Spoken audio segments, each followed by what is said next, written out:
Gilles Boët, je reste avec vous. Pardon, je vous laisse à peine le temps de boire votre verre d'eau. Atmosphère, c'est avec Gilles Boët.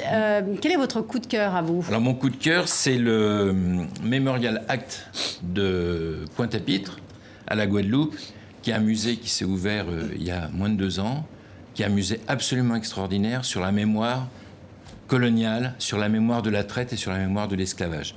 C'est un musée qui suscite vraiment une très très grande émotion. Et je recommande à tout le monde d'aller le voir. Jamil Schlag, vous avez choisi la Fondation Jacques Brel à Bruxelles. Ouais, parce que j'étais à Bruxelles, j'ai joué à Bruxelles le week-end dernier.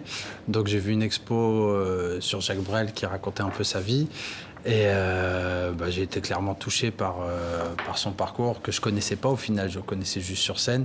Donc j'ai bien aimé le travail de la Fondation et j'ai vu qu'ils avaient fait un film la semaine dernière, je sais pas si vous avez vu, dans tous les cinémas de Paris, même de France. Et malheureusement j'ai raté, donc j'ai quand même un peu la rage.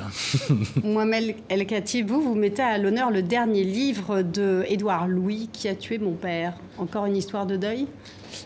Plus que de deuil, je crois plutôt, ça rejoint plutôt la question de la domination qu'on a dans Sex, Race et Colonie. C'est comment ce ne sont pas des actes individuels, c'est un système qui est mis en place, il y a un système d'État.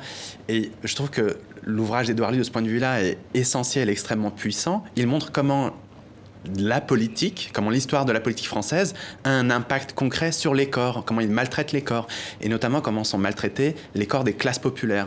Et donc il vient de façon très radicale faire un objet littéraire puissant qui vient dire de façon très concrète: Macron, quand vous baissez les APL, vous enlevez le pain de la bouche de mon père. C'est aussi simple que ça.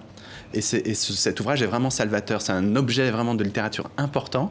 Et je trouve que ça redonne du sens à quand on dit souvent l'esthétique n'est pas dénuée de sens politique. Et là, c'est le cas avec Édouard Louis, il le fait magistralement.